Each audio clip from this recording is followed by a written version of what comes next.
beloved family and friends from all over the world. Good morning, Shabbat Shalom, and welcome to a few quality moments around the Shabbat table with the Rabbi's son. We have been on a quest together for some time now. That quest is to find out the secrets of life, to find out where we came from and why we are here. Who is responsible for designing and establishing and putting in motion the heavens and the earth? And what is his plan? What is his goal? What is his objective? And what role or purpose or part do we have to play in that? This is our quest to discover these secrets of life and to ascertain and understand what we're supposed to be doing, what is expected of us, what is possible through us, what is the potential that is untapped as of yet that lies within us. And so we are seeking to come to know our Creator and his plan and our part in it by way of the means he designed, which is his Torah. We call the Torah the first five of the Sefarim, the books of the Torah, of the Bible. And these first five books contain the essential elements of how to get to know and interface with, and then how to walk with, and how to achieve the goals of the Creator of the universe. That's what we're in. Thank you for letting me share this time around the Shabbat table with you. Thank you for and sharing a little bit of your blessed holy Sabbath day with me. I pray that your Sabbath is sweet, delightful, and meaningful to you all. Well, today we have a bittersweet, joyful in many, many ways, but a little bittersweet task ahead of us. We will be finishing out the book known by the Western world as Leviticus. Now, when we first started this book back in March of this year, when we first started our studies in this book, and we began to pursue our quest through the book that is known as Leviticus, there was probably some trepidation on your part, because this book has gotten a bad reputation. It's been treated through Western eyes as being some outdated, perhaps even dark energy fueled manual for Levites and for priests of an ancient superseded covenant. What we've been discovering. We hope you have been discovering with me that is not what this book is. This book is the divine invitation, the RISP from heaven, to come to interact with the Creator of the universe, the bridegroom king of heaven, on his higher levels, to establish and experience an era of Emmanuel, even in our day to day. Some of it's obviously historical, and it obviously happened, but it's also this grand parable, the parable of what it is like and what it's supposed to be like when human beings interact with their Creator as he designed and intended for them to interact. So this book of Leviticus, this book in Hebrew it's called Vayikra, which means and he called, and it is about the substance and the length and the depth and the breadth and the height of the calling of the Creator of the universe, our Creator, bridegroom king, to us, to come into his world, to come into his beauty realm, to experience the holiness, the wonder, the majesty, the goodness, the possibilities and the potential of his world as he would bring it to us. And then let us resonate with it and radiate with it. That's what we've been studying. So it's a little bittersweet because we're going to come to the conclusion of Sefer Vayikra, of the book Leviticus this week, Parsha number 33, Bechukotai, Leviticus 26:3 through 27:34.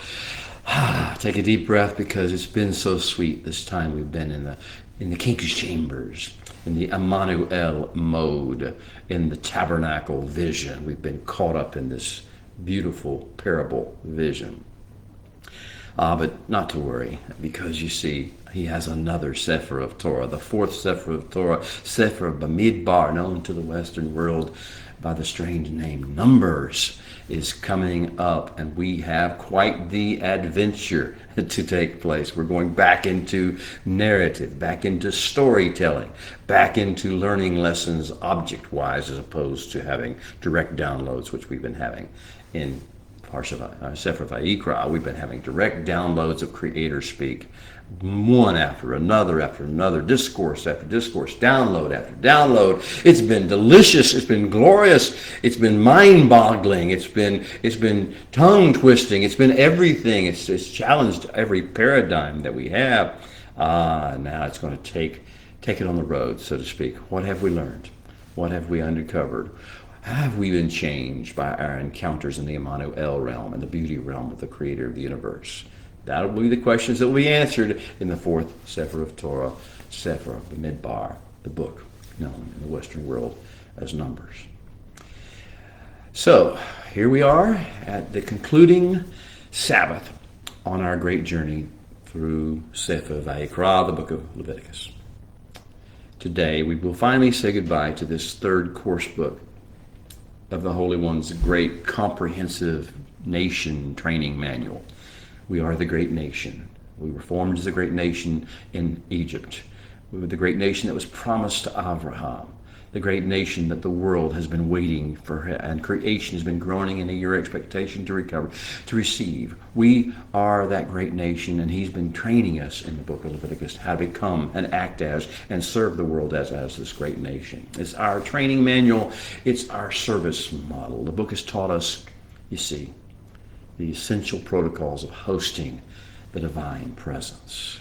It's not just about following a set of rules. As a matter of fact, it's not about following a set of rules other than the fact that we're carrying a divine presence, and that divine presence has court protocols and throne room protocols that we must perceive and follow. Else we misrepresent the king that we're hosting, is walking with us. So the book of Leviticus has been teaching us essential protocols of hosting the divine presence. Oh, breathe deep, my beloved friends. Breathe deep. Let the breath, the ruach, the quickening power of the Creator of the universe come and fill you. Because you see, this is the purpose for which we were put on earth, to carry and host the divine presence.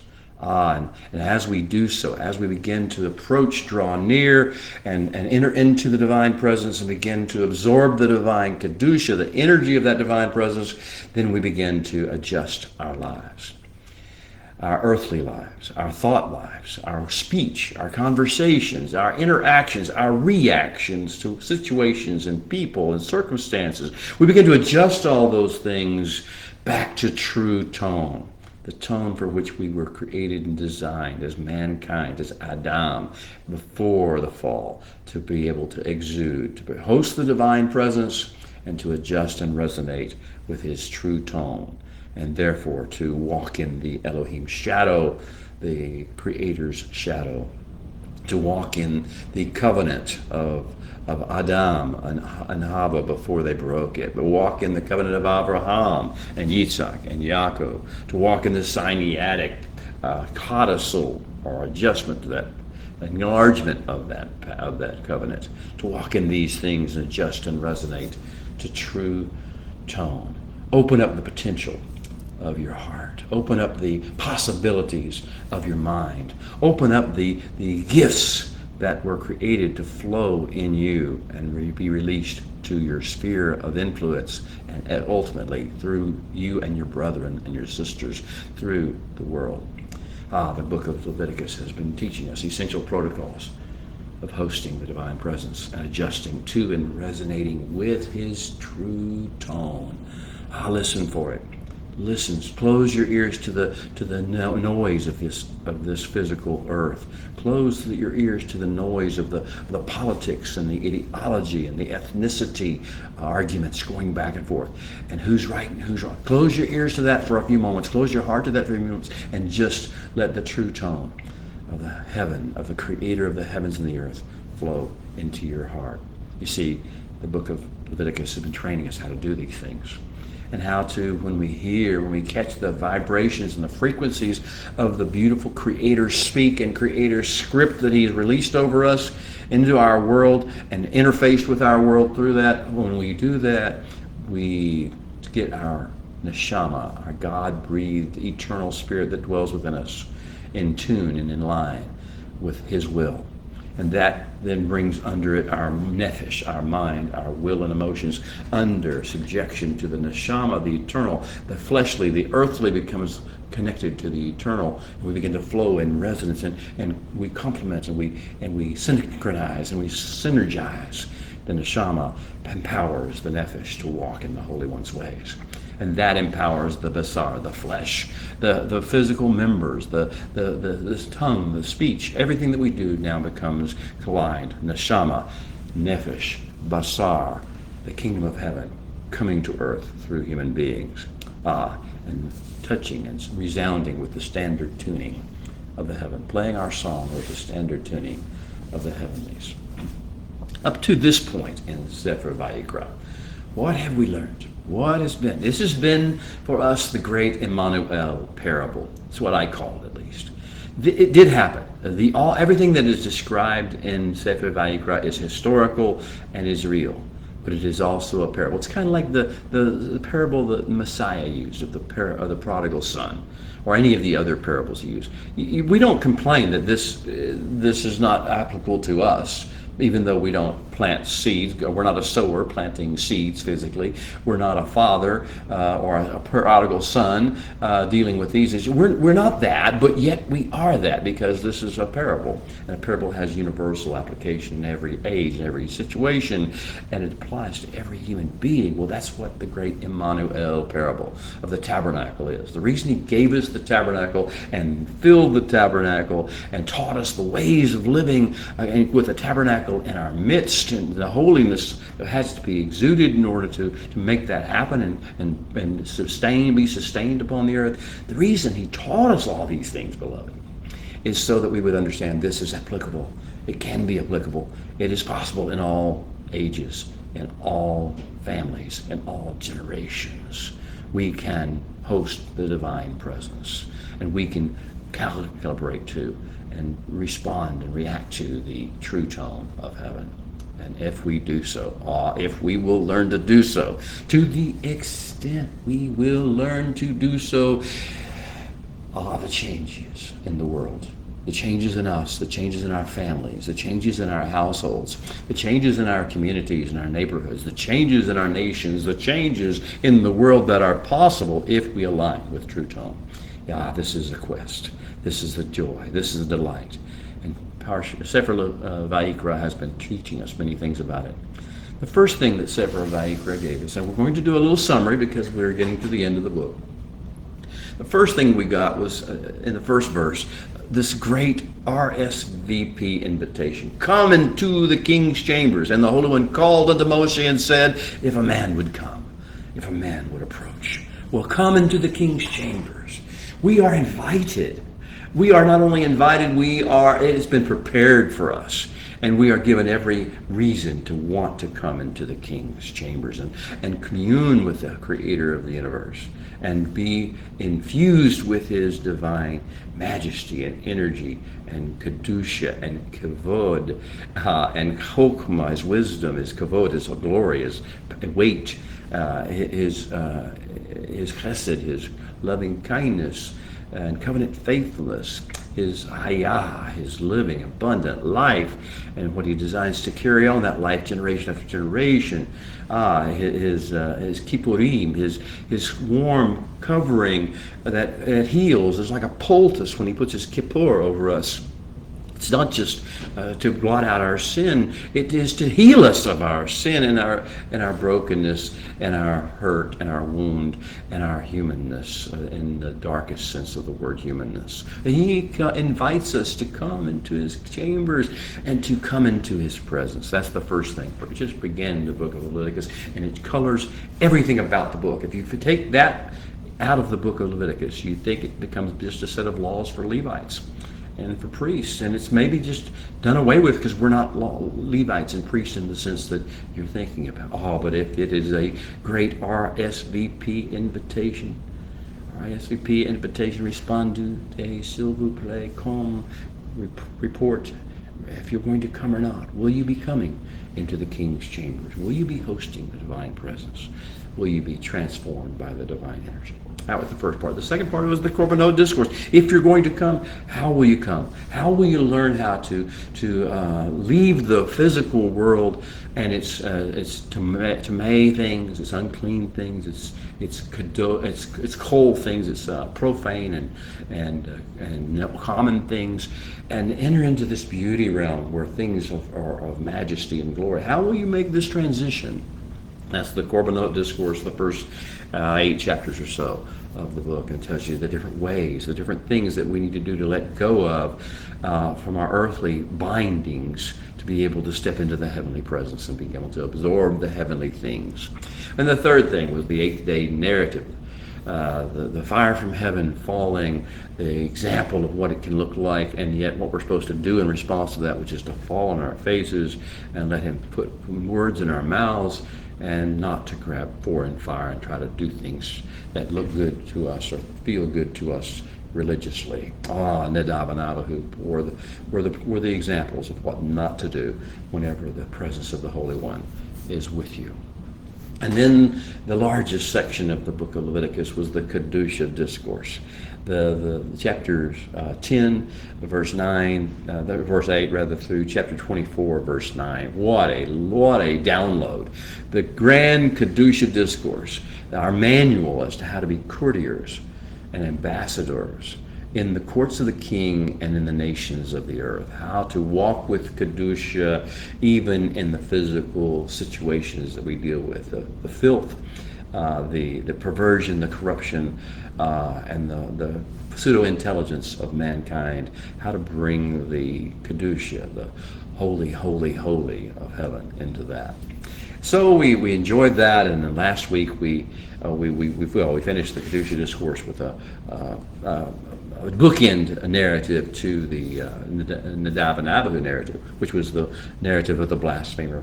He gave us an anti-Kedusha illustration, what it looks like if we do not absorb the Kedusha. We can try to do all the right things, we can try to think all the right thoughts, we can try to come up with all the right reasons to do things like the blasphemer did. He was perfectly justified in his own mind, but he had not been touched. He had been in the presence, but he had not been touched by the presence. He had not been changed by the presence of the Holy One. And so he is our illustration of how badly this can go if we do not absorb the presence and begin to resonate with the true tone. And then last week in Parsha Behar, we studied the Kingdom Beachhead Discourse, a new discourse, turning our hearts toward home, toward this land bridge between Africa, Asia, and Europe that he promised to Abraham and Yitzhak and Yaakov, and that they wandered through and sojourned in and made their mark upon. He turned our hearts back to that. He said, this is your destination. This is your land of milk and honey. This is your stage upon which you will act out the passion play of the King. This is your beachhead from which you will launch the tale, the story of the goodwill toward men, the peace on earth narrative that the Heavenly One wants us to tell. And this is also our focus, the end of the Kingdom Beachhead Discourses, as we go into the land of promise, and as we work from the land of promise, our focus is always upon redemption, upon tikkun, upon restoring, upon fixing the people and the places and the situations of the world. Well, now it's about time for Sefer Vayikra to conclude. We have this one last Parsha Bechukotai. We have been redeemed. We know that's where we start this message from. We've been given the story of all stories to tell the world. We've been taken into the King's chambers. We have We have delighted in his beauty. We have been awed and stood in wonder at his marvelous ways. We have been called to become regular courtiers in this realm, to know our way around, to be known here in this place, and to walk in accordance with the right level of honor and glory and majesty in order to be fitting courtiers. We have also been trained meticulously, line upon line, as ambassadors of his kingdom to the world. We are now responsible as we go forth for stewarding and emitting the Kedusha energy of the beauty realm, and doing it in proper doses, with proper tone of voice, and with proper dress, and with proper behavior patterns and reaction patterns. We are now trained to do this, and as we do so, to spread his eternal message of peace on earth, goodwill toward men, and the possibilities he has designed into creation and each human being. And to do that wherever the soles of our feet may tread. Oh, what an adventure. What a calling. That's what this book has been laying out for us. And now that we have this calling, and its parameters are laid out for us, now that we have this calling, we have the Parsha to conclude. We have Behukatai. Now, before we go and change the world, we must understand the impact that we will have or can have, for good or for evil. We must also understand the accountability that we face as ambassadors and emissaries of the grand King. If we're going to be given this precious gift, from to whom much is given, much will be required. So we come to the conclusion of Sefer Vayikra. And I call this discussion that we're having, walking the King's highway. Walking the King's highway. We have learned what it's like to traffic in the beauty realm of our King. But how do we walk that out in the natural world, the physical world that we live in the age and the time and the mortal time that we live? Walking the King's highway. How can we sustain face-to-face, panei al panei, focused intimacy that we have learned at Sinai, that we have learned through the approach protocols of the Korbanot, through the Kedusha discourse? How can we sustain this level of relationship and intimacy and communion that we have with the Creator as we go into the world? And how can we steward light, the light gifts of His presence? And I refer to that as Chaya, life, and Kedusha, his energy that fuels the four living creatures and the 24 elders and the angels and the cherubim and the seraphim and the saints around the throne, the songs and the actions of worship in the throne rooms, the Kedusha. And how can we steward the light, the kavod part of the light, the weight, the impact part of the light that he's given to us? And then how can we also steward the salt, that which I could refer to as the hesed, the covenant-loving kindness, the mercies, the covenant faithfulness? How can we steward the other salt, the gift, the chokmah, the wisdom, the practical skill of applying the heaven's vision to the world and fixing things and curing things? And then the kippurim. How do we learn how to cover people and cover situations with the healing balm and the healing covering of the Holy One's life force? Yes. How do we do this? How do we sustain these things? How do we steward these things? How do we release these things responsibly after we leave Sinai? That's our mission. That's our discussion. What will life be like after Sinai? We've been sitting in His presence under the apple tree, eating raisin cakes, being fed. We were like, the Song of Songs has been our theme. Oh, how wonderful it is to be here. And I'm my beloved, and He is mine, and so many things. But how will we sustain this after we leave Sinai? Can we really maintain and export Kedusha? Can we shed light? Can we spread salt? Can we carry the most the welcome wagon gift baskets of the kingdom? I'll say it again. That's a term I coined. The welcome wagon gift baskets of the kingdom. And they contain the most excellent way, the tikkun nefesh, the healing of the soul, the mind, will, and emotions protocols, the living water in a jar, in a vessel, the pure oil in a sanctified vessel, the light, the showbread, the salt, the new wine, the pleasing, fragrant aroma, incense. You see, I've been telling you, the tabernacle and everything in it, all the fixtures, all the furnishings, they're real, but they're also a parable of possibility. We're to bring all the elements of the tabernacle service, the service model that we have into the world. How do we bring these most welcome wagon gift baskets, these most wonderful welcome wagon gift baskets to the peoples and the places that we encounter going forward? First, the second wilderness, the wilderness that lies between Sinai and the land of promise. And then, how do we carry them throughout every nook and cranny, every square inch of Eretz Israel, the land bridge between the river Euphrates and the river Nile, between the river Jordan and the Mediterranean Sea? How do we bring that there? And then how do we take it beyond Eretz Israel to the ends of the earth? Those are the questions that we'll be asking. And on the table for our discussion today, on the Rabbi's Son's Shabbat table for discussion today, are a couple of primary issues that we must address before we go any further.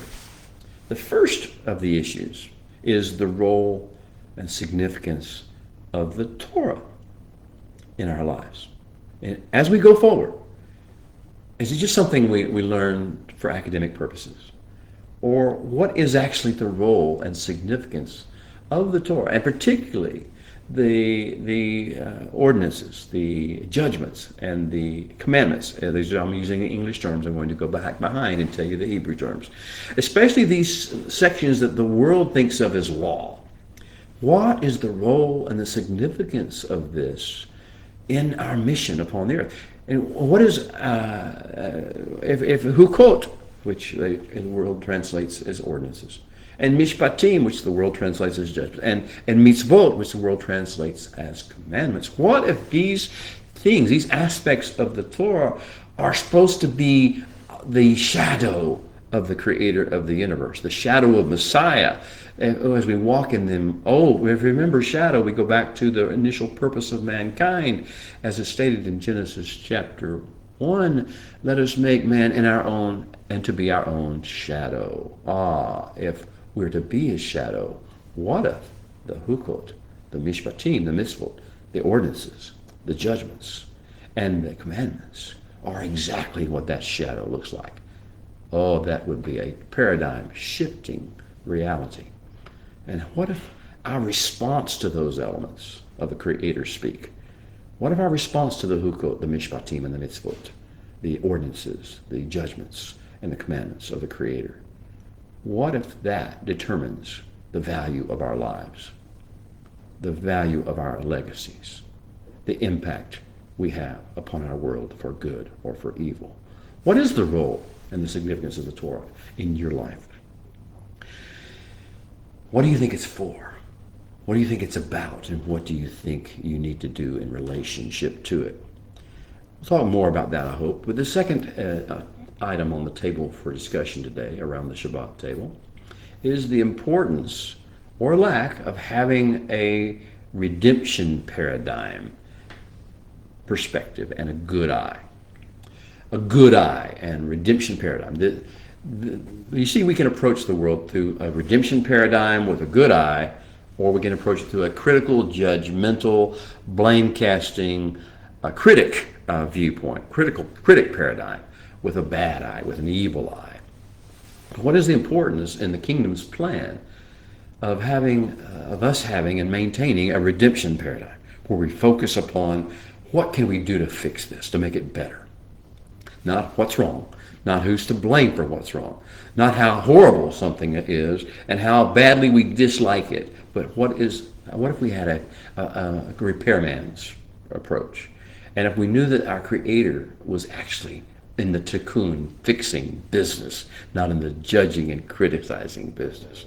What if it's the importance of having a redemption paradigm and a good eye with tikkun vision, fixing vision? How can we make that better like this, instead of having a critical, judgmental blame casting, labeling, revulsion, exclusion approach to life and to people and to situations, the things that result from having an evil eye. These are the two things in our discussion.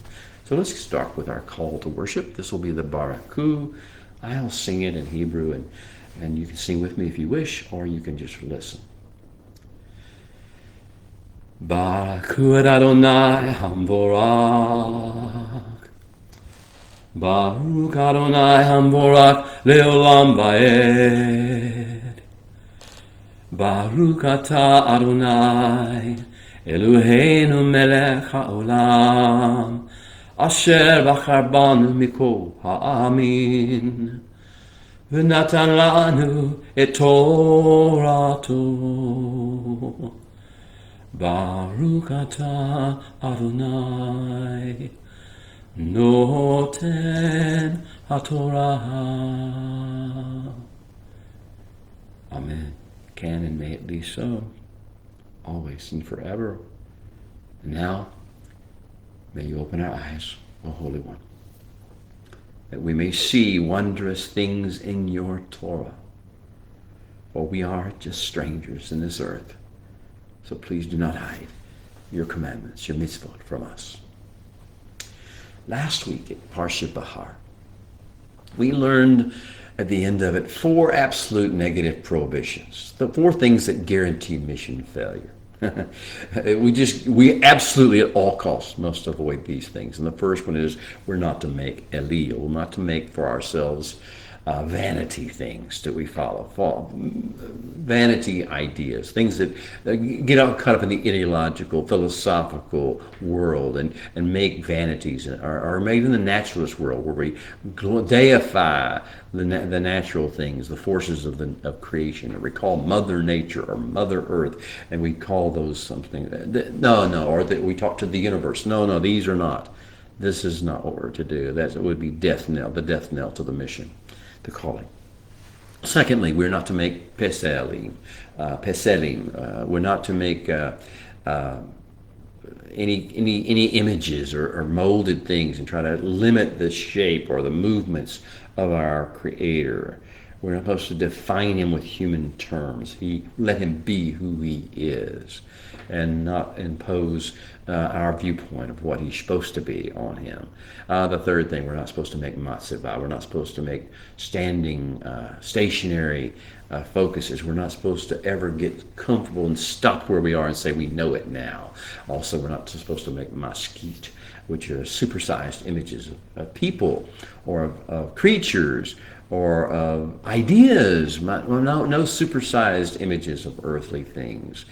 These will be the mission failure guarantees.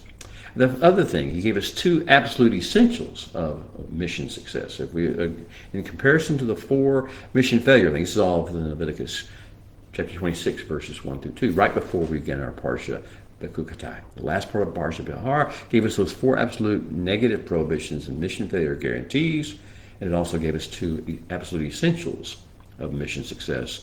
And that is, first of all, to get into the flow, make sure we're flowing. The litmus test of whether we've absorbed any Kedusha or not is whether we keep Shemar, treasure, cherish, value, and carefully guard his Sabbaths. The Sabbaths are the litmus test.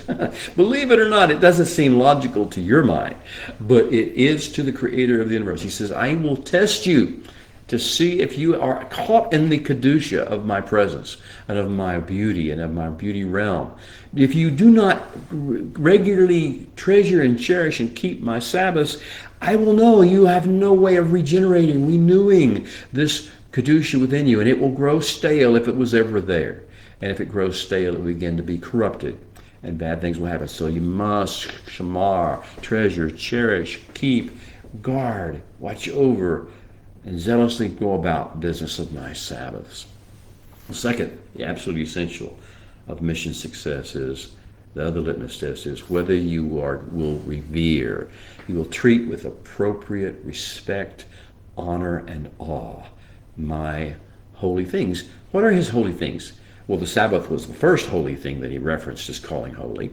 His Torah is holy. The Moedim, the festivals are holy. The Torah is holy. But these, whatever the holy thing, if it's touched his heavenly throne room. It's touched the interface where heaven meets earth. And if it is actively flowing in Kedusha, the energy that fuels the four living creatures and the 24 elders, the cherubim and the seraphim to do what they do in the heavenly throne room, if it's got that energy in it, then we need to learn to treat it with appropriate respect and awe, and not let it be corrupted in our minds or in our actions or in our thoughts or in our words. So the final words of Parsha Bahar kind of express this. Leviticus 26:2 said, Et Shabbatai Tishmoru, you are to keep, treasure, cherish my Sabbaths. Mikdashi tira'u, and you are to reverence and honor and treat with respect my holy things. Ani Adonai, I am the Holy One. These are the words of the Torah from chapter 26:2, the Holy One speaking. This is Creator speak. It's designed to get you. And that last phrase, Ani Adonai, or Ani Hashem, or Ani Yod He Vav He, I am He. I am the Eternal One. Now that should going to color everything we're going to learn in Parsha Behukatai. All the instructions, all the messages of Parsha Behukatai, the concluding Parsha of the book of Leviticus, are colored by these two words, Ani Adonai, the Holy One speaking and telling you, do you know who I am? Do you know who I am to you? Do you know who I am to the creation? Do you know who I am to every person within your sphere of influence? Do you know what's important if you're going to see my plan fulfilled in the earth? Ani Adonai. Not some deity, not some image on a wall or on a pole or in a picture or in a stained glass window. Not that. I, the Holy One, the Creator of the universe, I am the One. I am the Eternal One. And I color all things. Connect with me or don't, but you will go, what impact you have upon the world will be determined by that.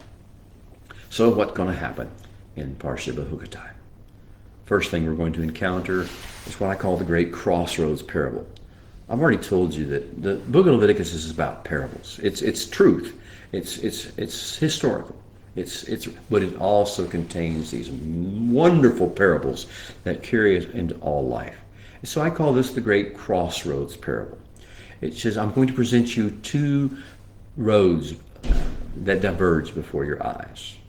He doesn't say it in so many words. This is the way he lays it out. There are two pathways before you, and each one has a different level of harvest. The one pathway is to follow and walk in and shamar, treasure and cherish the words the Creator speak, the Torah words of Hukot, Mishpatim, and Mitzvot, ordinances, judgments, and commandments.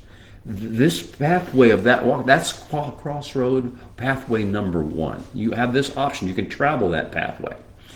And then the second pathway is to completely go the opposite way, to reject the pathway of the Hukot, the Mishpatim, and the Mitzvot, and to go instead your own way. What you think of doing, each man doing what he thinks is right. What do you think he wants to do? It may even be, he may know it's not right, but he's going to do it anyway. Another pathway, the other pathway. One's a narrow pathway that leads to life, health, and peace, not only for you, but for your family and your household and for the world around you. And unfortunately, the darker pathway is a broad path that leads to destruction for you, for your family, for your friends and for your neighbors, for your community, for your nation, and for your world. Each pathway has a harvest at the end of it, and you will see how that works its way out. This is the part of the Torah that's called the Tukaka, the admonition, the warning, and it comes by showing you these two crossroads, these two diverging paths that you can follow. This is going to happen again. This is the first visit to the crossroads in the parable of the crossroads. The second will be in Deuteronomy 28 at the very conclusion, near the conclusion of Torah in general. And we're going to have the lessons of the wilderness to teach us. That is a good way, a good reason to go back and revisit this crossroads and to make the correct choice this time, because in the wilderness we will make some wrong choices. We will take some wrong pathways. So the two pathways and the harvest that each yield are going to be laid out for us in detail. This is the first time this has happened. It will not be the last time, but it is the first time. And we're going to see that if we walk in the pathway of the bridegroom king, the pathway of the mitzvot, of the mishpatim and the hukim, the pathway of the shadow of the Messiah. If we walk in this pathway, we will experience goodness and mercy following. These are the paths of righteousness that he lays out for us for his name's sake, calls us to walk in for his name's sake. This is goodness and mercy following all the days of our life. Blessings flow from the covenant lifestyle, not from our behavior. They come from the words themselves. And as the words are acted out, these are the words of the Creator, and they create, and they bring life and health and peace, and they bring light and salt and oil, and they bring all the fragrant, pleasing, fragrant aroma of the incense. They bring the new wine. They bring the living water. They bring the bread of life into the world. This is the pathways of goodness and mercy following the blessings that follow the hukot, the mishpatim, and the mitzvot of the Torah. This is why these are so important in our lives. The harvest that it yields is good, a beautiful, glorious harvest, and we read about that in Leviticus chapter 26. But then we see, there's the other road, the other pathway that stretches out before us, the possibility of going away from the hukot, away from the mishpatim, away from the mitzvot, the other direction, running the other direction, playing Jonah. And here's what happens. It's a death spiral. The death spiral comes from the lawless lifestyle. You see, it's the words of the living God that bring life. And so if you reject the words of the living God, then what do you bring? The opposite of life. This is the bad part. This is the dark side of the covenant, is that the covenant is for a life, but if you choose to reject it, it brings death instead. And we're on the point of the spear. We're on the tip of the sword. We are the ones who first experience the death spiral. And then it spreads to our children, our wife, our husband, our friends, our siblings, our father and mother, our households, and all throughout the rest of our spheres of influence. But even with that, even after the two pathways are laid out, the whole thing, we're going to come back in verses 46, 44, 45, that area, somewhere in the 40s. He's going to say, you choose which way you wish to go. But at the conclusion of things, I will make the choice. I will remind you. I will cause you to remember the Father's house and the goodness of the Father's house, the goodness of the beauty realm, the beauty, the fact that in the Father's house there was plenty, there was abundance. I will cause you to remember these things, and you will turn back. And as you do so, I will remember you, and I will remember my covenant with Abraham, with Isaac, and Yaakov. And I will bring you back, and I will bring you out, and I will not forsake you, and I will not just abandon you. And I will fulfill all the things that I promised, that I said I would. And I will retune you back to true tone, and I will draw you back into my presence. And I will send you forth with a new mission, a new robe, a new ring, and new sandals, and you will be my ambassadors at last. So that's the two pathway discourse, or the great parable of crossroads. And then finally, the conclusion of the book, chapter 27 of Leviticus, is in the last part of Parshat Bechukotai will be a discussion of redemption focus, of redemption of good eyes, having an understanding and an approach to life that looks at everything through the eyes of redemption. How can this be redeemed? What will it cost to redeem it? What will I need to do to get involved with the redemption process? So he'll give us a series of final parables that will train us to think and live as masters of fixing the world, of fixing individual souls, tikkun nefesh, as well as tikkun olam. That's the last part of the book. That's what the story is going to be. Let's go to the opening words of Parshat Bechukotai, and I call it the walking nation of the two pathways parable. Im bechukotai telechu, if as when, to the extent you walk in my statutes, in my hukot.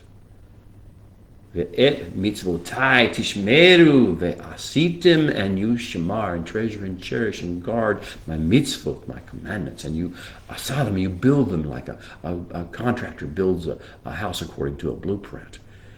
V'natni gishmechem be'itam, and I will give you rain in its season, seasonal rains. V'natna ha'aretz yevula, and the land will yield its produce. I told you there was a harvest at the end of this. V'etz haseda hasadeh yeten perin, and the trees of the field will yield their fruit.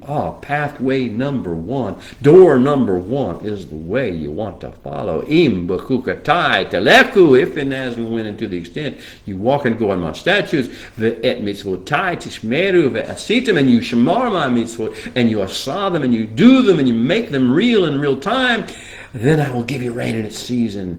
And ve'natna ha'aretz yevula, and the land will yield its produce. It's hasadeh yiten perin, and the trees of the field will yield their fruit. Yes, enjoy. And then it said, I'm going to take it further than that. V'hesig lachem da'ish et batzir, and your threshing will last until the time of the vintage. V'uvatzir yasig et zara, and the vintage will last until it's time to sow. V'achaltim lachmachtim lasiva, and you, all of you, plural, y'all, will eat of your bread to the fullest. V'shavtem levatach be'aretzkem, and trusting and feeling safe, you will dwell peaceably in your land. He said, I will give peace in the land, shalom in the aretz, and you will lie down, and none will make you afraid. This is the harvest. I will rid the land of evil beasts, of destructive ones, and now the sword will not go through your land, and you will chase your enemies, and they'll fall by the sword before you. 5 of you will chase 100, and 100 of you will put 10,000 to flight, and your enemies will fall by the sword before you even get there, and I will look upon you favorably, where my face will shine upon you and will make you fruitful and will multiply you, and I will confirm my covenant with you, and you will eat of an old harvest until it's gone, and you will clear out the old because of the new is coming already. And I will natan, I will give, I will entrust in stewardship to you my holiness, my presence, my mishkan, my dwelling among you, and my nephesh, my mind, will, and emotion will not cast you out or abhor you. Oh no, I will walk among you all, and I will be your God, your Elohim, your sovereign, your authority for all things, and you, all of you, y'all, will be my people. Le'am. This is good, right? I am the Holy One, your God, he says, who brought you out of the land of Egypt. Yes, we remember. And in order that we would never be slaves again. And I have broken the bands of your yoke, he says. And I have made you, will make you walk upright, to stand strong and firm. Whoa! Okay, so the first pathway we look at, and the harvest of that first pathway should really get us our attention. And what were the keys? The keys were to walk in his statutes, his hukot, and to shamar, to treasure and cherish and highly value and carefully guard his mitzvot, his commandments, and his mishpatim, his declarations of how to fix things and make them better in the world. Wow, those are the ways we do this. So welcome to the Takaka discourse of Torah. And there are 2 elements of this discourse. It shows us the beautiful pathway and its beautiful fruit and the beautiful harvest and the beautiful impact we have upon the creation.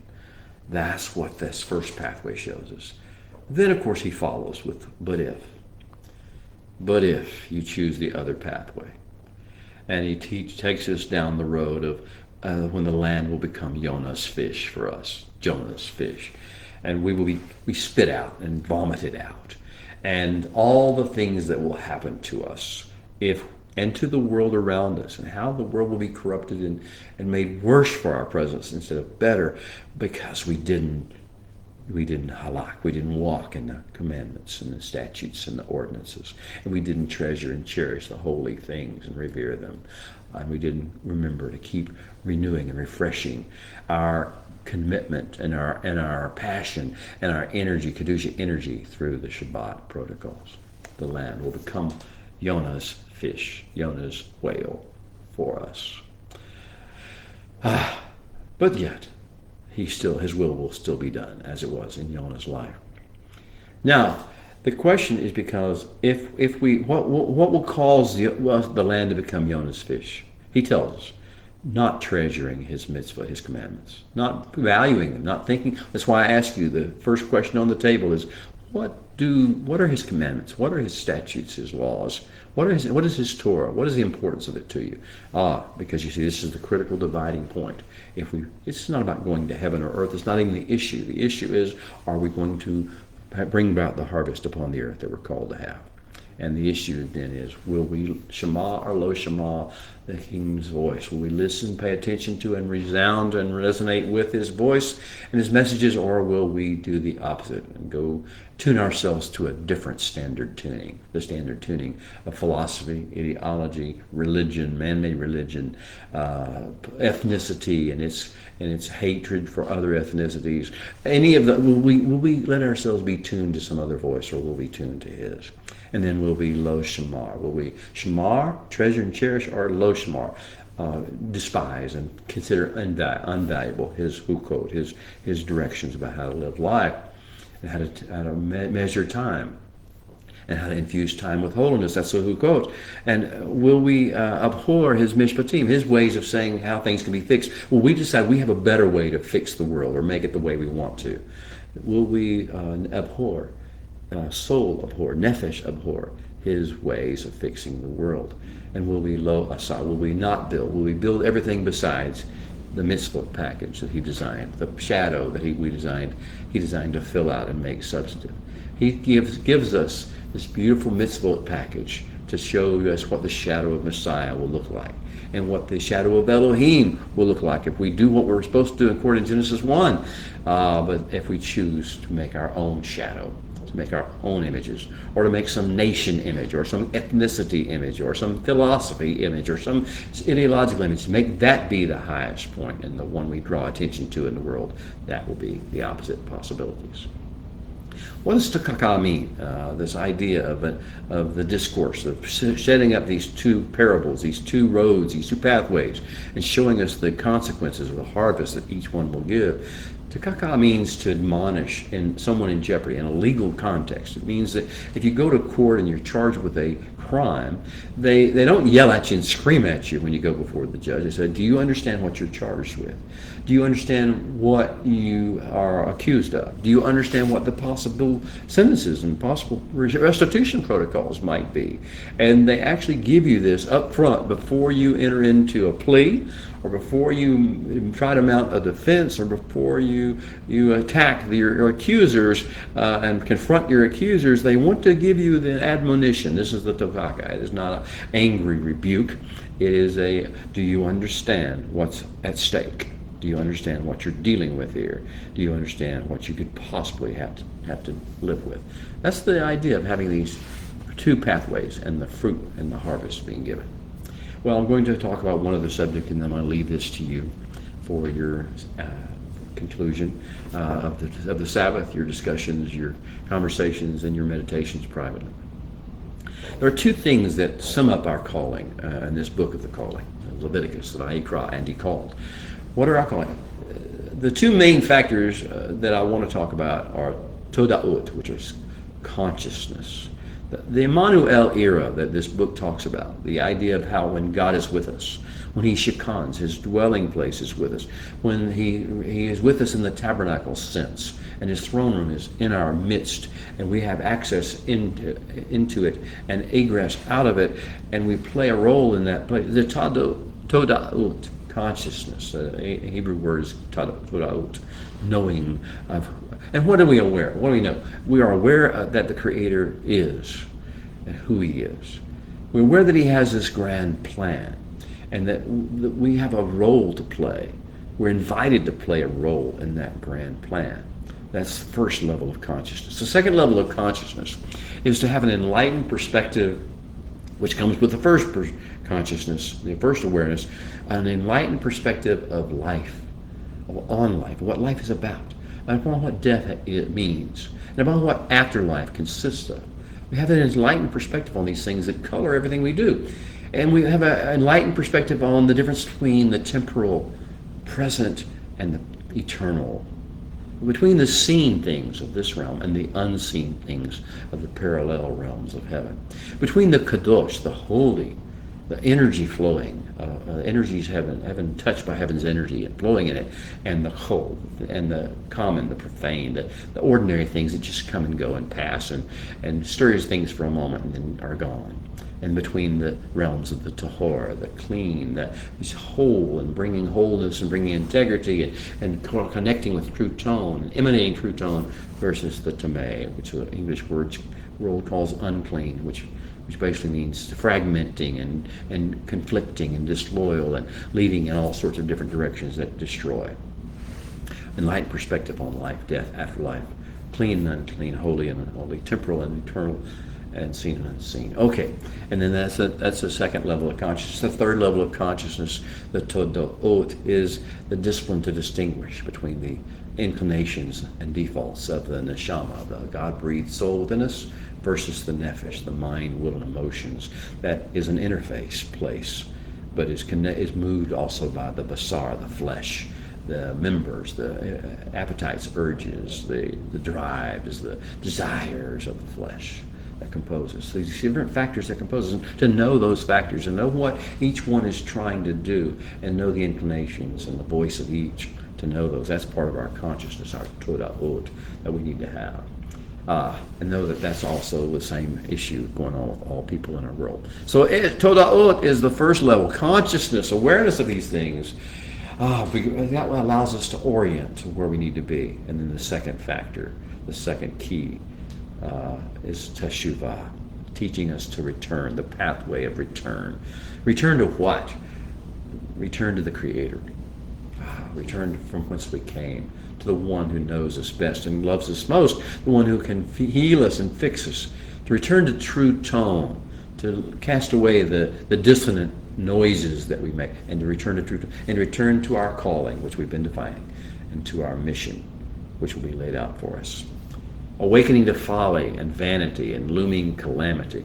Yes, and then as first step into teshuvah, we have to be awake to the folly and the vanity and the looming calamity, and then we have to remember. Wait a minute. Remember who we are. We're the sons of the covenant. We're the precious shadow of the Almighty, the Holy, the Creator. We are Him, and we are that, and who we are, and the goodness of our Father's house. Remember the goodness of our Father's house. This is what the prodigal did, right? And even the servants in my Father's house have plenty to eat. Remember the Mishkan model, the dwelling of the Holy One, the interface of the Holy One with mankind through the Mishkan, through these portals of light and salt and bread and water and kippurim. So we awaken to folly, vanity, and looming calamity. We remember who we are and where we came from in the goodness of our Father's house and the beauty of the Mishkan model. We shake off the delusions and the addictions and the soul ties that we've been laboring under and surrendering to. We follow then the trail of bread of life crumbs of the mitzvot and the hukot and the mishpatim that have been laid out for us that take us back towards true tone. And then the last part of teshuvah is to let Him lavish healing compassion on us.